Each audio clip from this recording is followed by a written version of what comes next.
From Pacifica, this is Democracy Now! Some have called such operations assassinations. They are not. And the use of that loaded term is misplaced. Assassinations are unlawful killings. For the first time, the Obama administration's admitted it's killed 4 U.S. citizens, including a teenage boy, in overseas drone strikes. 3 died in Yemen, 1 in Pakistan. We'll speak with Jeremy Scahill, author of the new book, Dirty Wars, The World as a Battlefield. The idea that you can simply have one branch of government unilaterally and in secret declare that an American citizen should be executed or assassinated without having to present any evidence whatsoever, to me, we should view that with great sobriety about the implications for our country. Then is Guatemala's High Court annuls former dictator Efrain Rios Mont's genocide conviction. We'll speak with Guatemalan human rights activist Helen Mack, who fought for years to bring to justice the government forces who assassinated her sister, the anthropologist Myrna Mack, September 11th, 1990. In the framework of the peace negotiations, and the Army never have accepted the peace agreements, and even the civilian government was wondering to humanize the conflict. The militaries didn't, so she was killed in that framework. And then the Mexican priest, Father Alejandro Solalinde, and the crisis faced by Central and South American migrants who transit through Mexico on their way to the United States. All that and more coming up.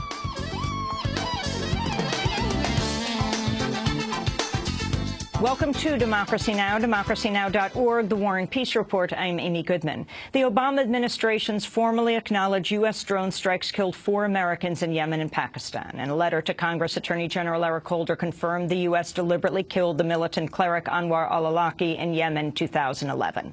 Holder also acknowledged the deaths of Awlaki's 16-year-old son Abdurrahman and the elder Awlaki's aide Samir Khan in Yemen, as well as the death of Jude Kenan Mohammed in Pakistan. But Holder suggested those strikes were accidental, saying all 3 were not specifically targeted. Mohammed's killing had previously been unknown, and as of Wednesday, he was still on the FBI's most wanted list. Holder's letter was revealed on the eve of today's major counterterrorism address from President Obama. The president expected to announce a policy limiting targeted killing outside of war zones in places such as Pakistan, Yemen, and Somalia. He's also expected to endorse using the same standards for attacking foreign suspects now used for American citizens. The move could end the so-called signature strikes that treat foreign males in a target zone as militants unless they're proven innocent after death. We'll have more on Obama's targeted killing program after headlines with Dirty Wars author Jeremy Scahill. President Obama will also use a speech to outline new efforts to close the U.S. military prison at Guantanamo. Obama is reportedly preparing to gradually lift his more than 3-year ban on repatriating Yemeni prisoners. The Yemeni transfers will likely begin at a slow pace of around 2 or 3 prisoners at a time. More than half Guantanamo Bay's 166 prisoners have been cleared for release, including 56 from Yemen. Over 100 are currently on hunger strike at Guantanamo to protest their indefinite imprisonment. In a letter to the Pentagon, a group of lawyers for Guantanamo prisoners pleaded for improved conditions at the prison, writing, quote, "While the hunger strike continues to increase in scope and severity, there is much you can do right now to improve the quality of life for all the prisoners," they wrote. The financial cost of this week's devastating tornado in Moore, Oklahoma, could top $2 billion. Oklahoma City Mayor Mick Cornett told reporters the storm may have damaged up to 13,000 homes. The numbers of this event are becoming even more staggering. 33,000 people affected, 12 to 13,000 homes impacted. Property damages $1.5 to $2 billion. Obviously, this is a significant event, and it's one that's going to take us a while to address. The death toll from the tornado stands at 24 after initial estimates of 91 dead were revised. 6 people remain unaccounted for. President Obama is scheduled to visit Oklahoma on Sunday.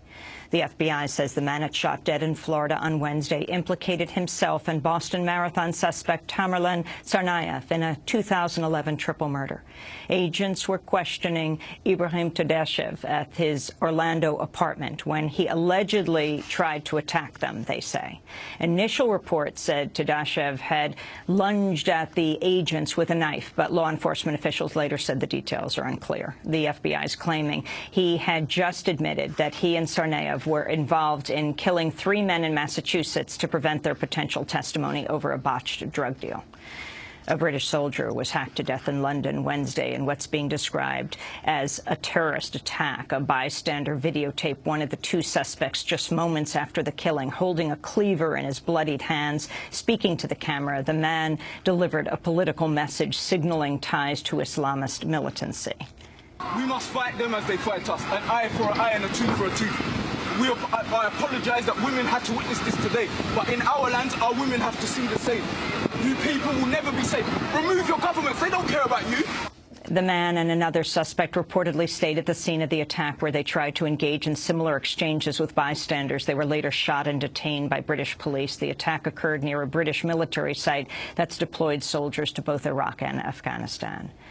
The Obama administration's vowing to increase military aid for Syria's armed rebels unless President Bashar al-Assad complies with demands for talks. Secretary of State John Kerry issued the threat at a Friends of Syria meeting in Jordan.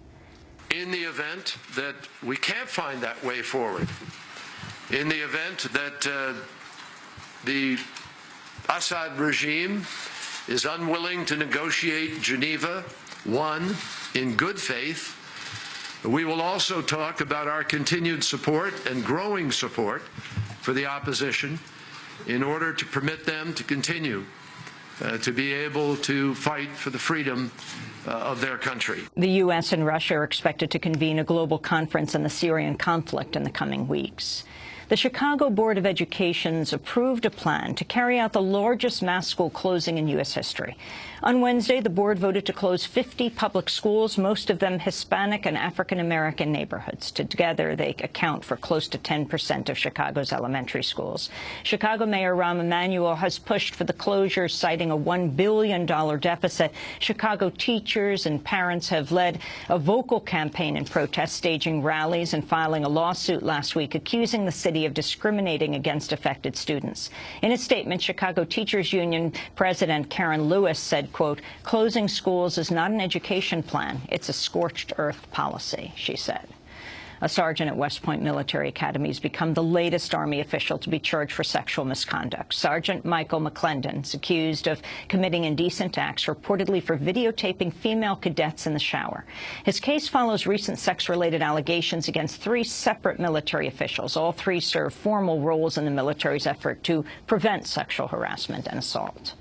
The head of the Internal Revenue Service Division, at the heart of the scandal over the targeted vetting of right-wing groups, has refused to testify before Congress. Appearing before the House Oversight and Government Reform Committee, Lois Lerner denied wrongdoing but invoked her constitutional right to avoid self-incrimination. I have not violated any IRS rules or regulations, and I have not provided false information to this or any other congressional committee. And while I would very much like to answer the committee's questions today, I've been advised by my counsel to assert my constitutional right not to testify or answer questions related to the subject matter of this hearing. Lerner was the first IRS official to publicly acknowledge right-wing groups were subjected to extra scrutiny in a flood of applications seeking charitable tax status. But questions have swirled around her role amidst reports she was made aware of the targeting as early as June 2011. And Colorado Governor John Hickenlooper has stayed the execution of a death row prisoner by citing moral concerns about the death penalty. On Wednesday, Governor Hickenlooper announced a temporary reprieve for Nathan Dunlap, Colorado's longest-serving death row inmate. Dunlap was scheduled for execution in August for a 1996 quadruple murder.